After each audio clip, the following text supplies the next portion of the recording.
And in just a couple of minutes, Burl, I will need you to pull the PowerPoint up because that is actually going to become part of my Devar Torah as well.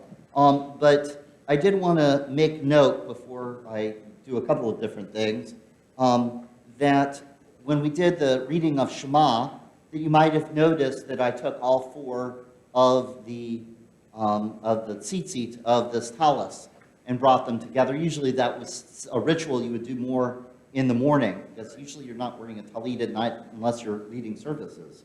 Which I'm leading services, so I had my talus on.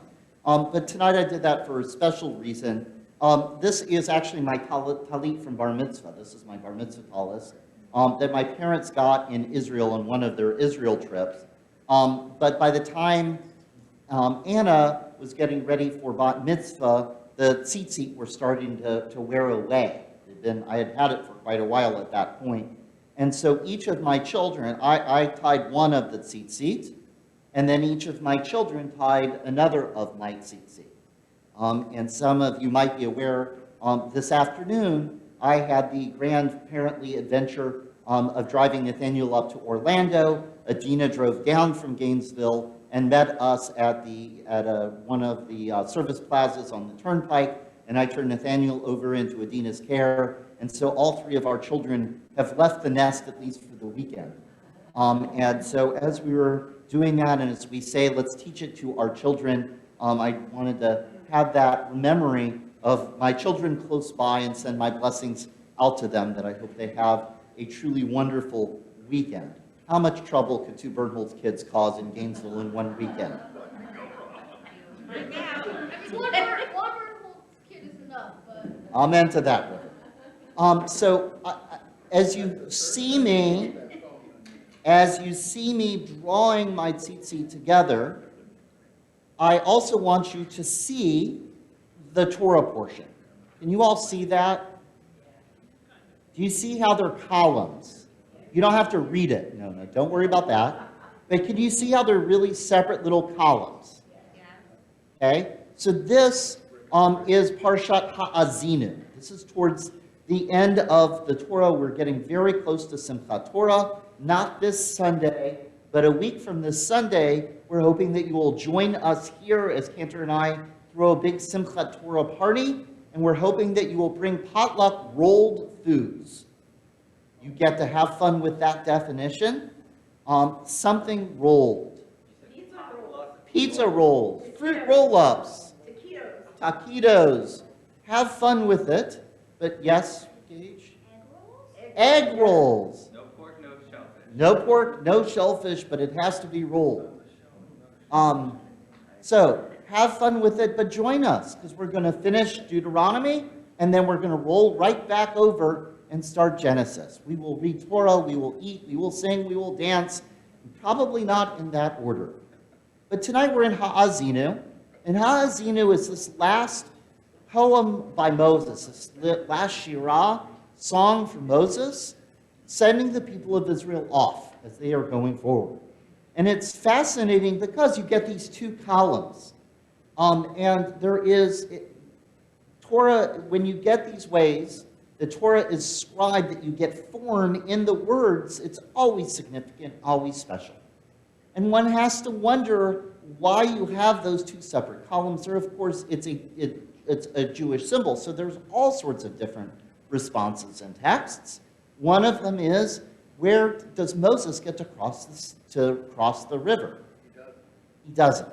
So one side is Moses and one side is the people of Israel. We just crossed a boundary. Before it was 5782, and now it's 5783.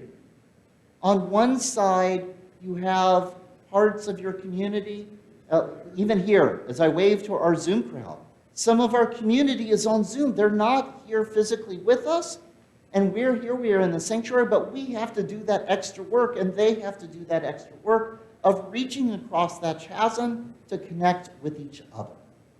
And so we have these two columns, these two separations, and it's that challenge of what does it mean to hold them together, to hold them up, to remember that that is not balanced. I had a lovely conversation with Richard Bialowski today as we were discussing the Holocaust, the butterfly monument sculpture we were making, and how it's all got to lock together so it doesn't fall over.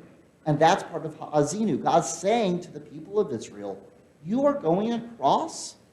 I've gotten you to this point, but what I give you is fragile.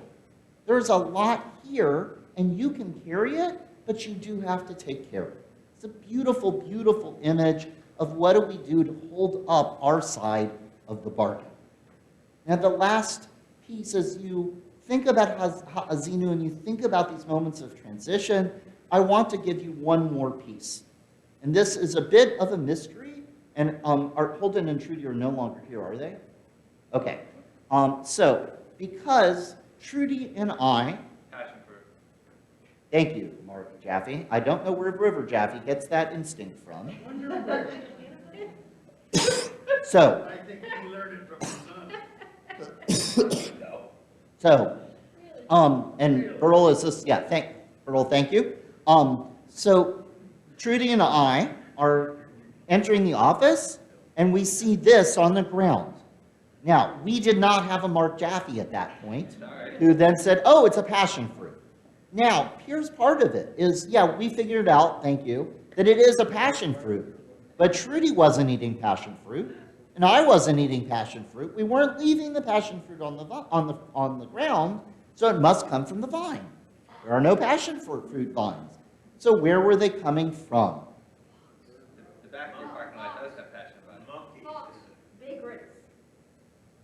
Vagrants, foxes, the back of the property. The fox. When? I would guess the squirrels, but that just might be me. Well, actually a possum. Possums. So we were finding passion fruit all around the office.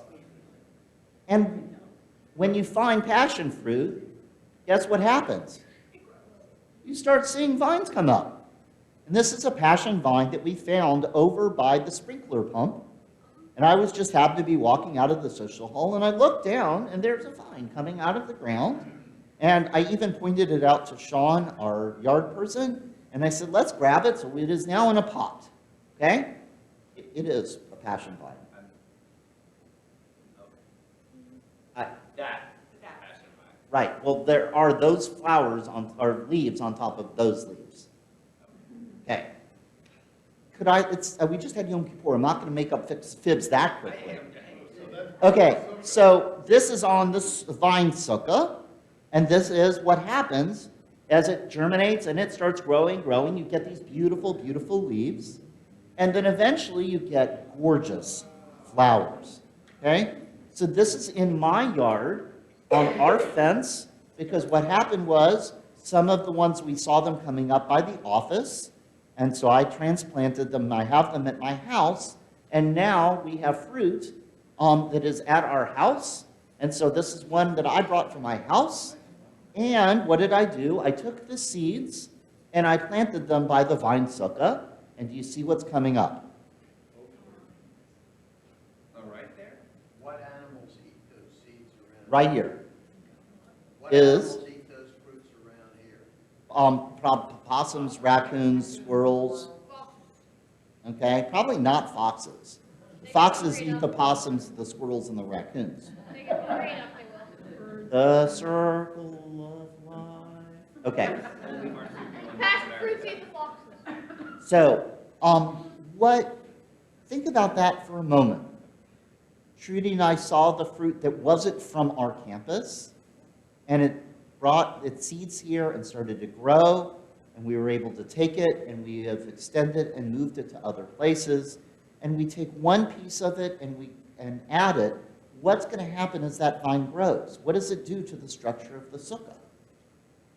Make a wall. It makes a wall. It fills in.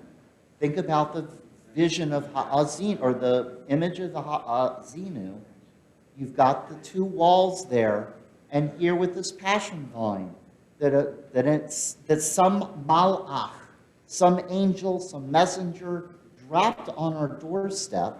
We were able to take it and look at the connections. And I wish I had grabbed it. I do have it on my phone, but a beautiful picture of a bee. Bees and butterflies love the passion flowers, and I had a beautiful picture of a bumblebee underneath, inside of the flower. You can see it, beautiful colors. We've got white ones and purple ones at our house, and the Gulf fritillary butterflies and their caterpillars. This is the host plant, and you should see the wildlife at our house with these passion vines that we've now, from the passion vines that we took from here, that I've started at my house, and now we've brought them back here to our campus. It's my hope as we enter this new year, as we let one year end and another one begin, as Moses' life comes to an end, but Joshua carries the Torah forward, that we all look for seeds, literal seeds, but also figurative seeds. We all look for ways of planting Or Zarua, little seeds of light. We look for ways that malachim, little angels, come and visit us and give us sustenance or give us something of value that allows us to carry forward, to hold up the world, to hold up each other, to give each other strength, to give each other shade, to give each other sweetness and sustenance. That to me is Moses' song. He says, be careful, the walls can come a-tumbling down, but you have so many things. You have all of these tools, all of these opportunities, all of these relationships to hold up the world and make it a place of shalom, wholeness, harmony, and peace. So on this Shabbat, I share with you a little bit of this passion vine, and I hope you will be part of that experience of bringing it not just to our campus, but all of that color and all of that sweetness and all of that opportunity in all sorts of ways into our life. Amen? Amen. Shabbat shalom.